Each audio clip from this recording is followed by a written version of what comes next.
여러분 반갑습니다. 반도체 아빠 천마스입니다. 오늘 장을 보니까 코스피는 2747.86으로 마무리됐네요. 0.04% 올랐고요. 코스닥은 912.45로 마무리됐습니다. 코스닥은 0.77% 상승을 했습니다. 삼성은 오늘 400원이나 빠졌네요. 보니까 400원 빠졌고, 오선주는 보합으로 끝났습니다. 좀 아쉽긴 아쉽죠. 코스피를 보니까 외국인들이 한 2,680억 정도 매수를 했고, 기관 애들이 247억 정도 매수를 했죠. 개미들이 3,149억을 이제 매도를 한 거예요.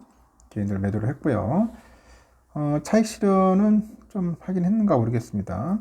오늘 개미를 많이 팔아가지고 정신이 없었습니다. 하이닉스는 1.3% 올랐고 LG엔솔이 0.1%, 네이버가 3.68% 올랐네요. 카카오 0.1% 오르고 보니까 삼바가 1.8, 현대차 2.3, 기아가 1.36, 셀트리온이 1.6, 포스코홀딩스 0.9, SDI 3.6, LG화학 1.9, 삼성물산 0.5, KB금융 1.58% 빠졌습니다. 좀 빠진 종목들이 많아요. 생각외로. 코스닥은 개인들이 1,004억 정도 매도를 했고 외국인이 675억 정도, 기관 애들이 550억 정도 매수했는데 에코프로가 0.1%좀 올랐고 엔캠이 9% 올랐네요. 리노공업 4.89, 삼천당 지역이 강보합으로 끝났고 에코프로비엠은 1.28 빠지고 HLB 0.7, 알테오젠 5.6, HPSP 3%, 셀트리온 제약 1.6, 레인보우 0.5% 이렇게 빠졌습니다. 좀 아쉽네요. 보니까 좀 많이 올랐으면 좋았을 텐데 하는데 생각하는 것만큼 오르기커녕 다시 또 빠졌잖아요. 제가 항상 그랬지 않습니까? 빠질 수 있다.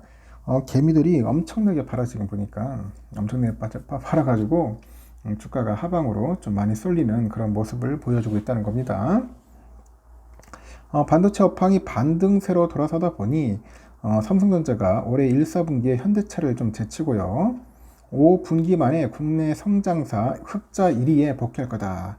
흑자 1위에 복귀할 것으로 현재 전망을 하고 있습니다. 1일 재계에 따르니까 삼성하고 LG전자가 오는 5일이죠. 1, 4분기 잠정 실적을 나란히 발표할 것 같습니다.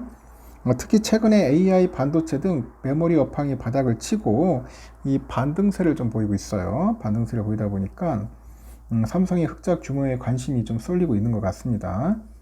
삼성은 메모리 반도체 회복에 힘입어서 큰 폭의 영업이익 개선이 기대가 되는데 금융정보업체 FN가이드 보니까 삼성의 올해 1, 4분기 영업이익 컨센이 5조 297억입니다. 지난해 같은 기간보다도 685%나 이제 늘어났어요.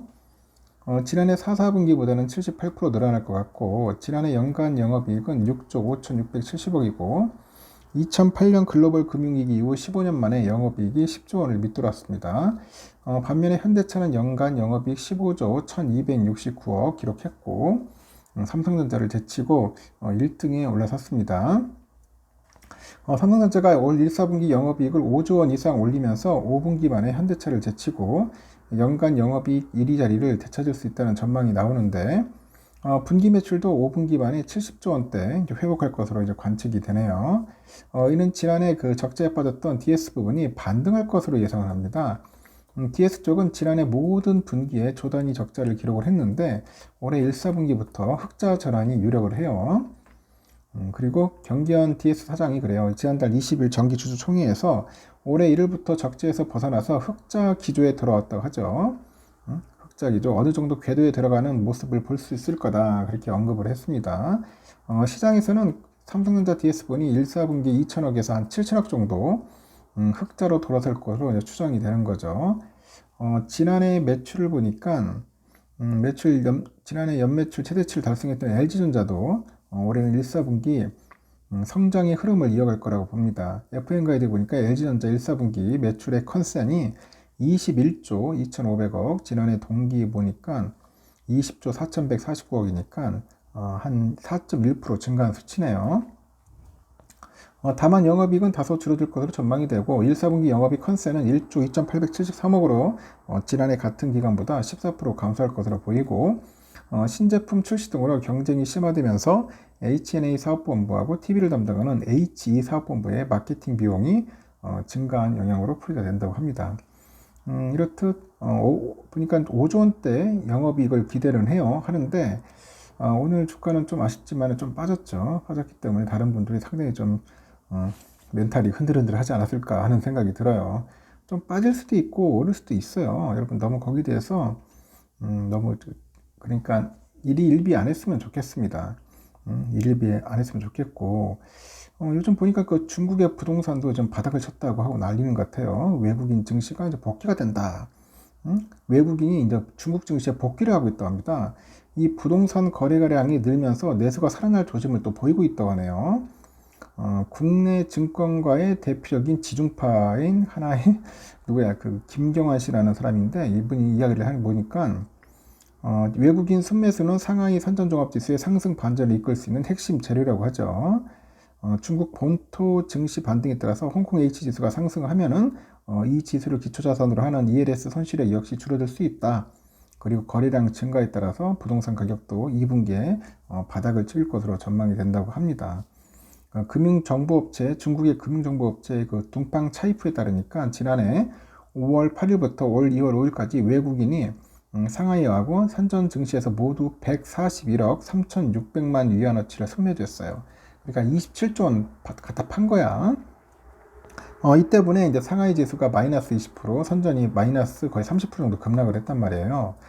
그런데 그 이후로 지난달까지 외국인들이 두 시장에서 약 14조 한 2,200억 정도 샀어요. 그 결과 상하이가 한 12.5%, 선전이 21.9%나 반등을 했다는 거죠. 그래서 어느 정도 바닥을 쳤다. 제가 볼 때는 중국 시장이 상당히 중요해요. 중국이 좀 살아나면은 이제 삼성전자도 좋아질 것 같은데, 왜냐, 내수가 살아야지 중국도 이제 이 반도체가 많이 들어간단 말이야. 반도체 많이 파는 삼성전자 입장에서는 뭐 DRAM도 많이 팔고, 낸드도 많이 팔기 때문에 상당히 어떻게 보면 호재죠, 호재. 중국이 살아야지 우리도 잘 살 수 있다. 미중 간의 갈등에 좀 영향도 있겠지만은, 뭐, 이랬든 저랬든 간에 중국 시장이 좀 살아나야 합니다. 그래야지 우리 삼성전자나 뭐 하이닉스도 살아날 수 있다는 그런 이야기니까 그 부분 참고하시면 좋을 것 같아요. 여러분 하여튼 삼성전자 오늘은 조금 아쉬웠어요. 아침에는 뭐 신나게 좀 오르는 것 같더니 나중에 보니까 좀 빠지더라고. 그래서 내가 볼 때는 오늘 좀 빠질 것 같다. 좀 조심스럽게 여러분에게 이야기를 한 겁니다. 한 400원 정도 빠졌지만은 그거에 대해서 너무 실망하지 마십시오. 약간의 조정도 받을 수 있다는 거 항상 유념하셨으면 좋겠습니다. 일단 여기까지 하고 저녁 맛있게 드세요. 다음 시간에 봬요.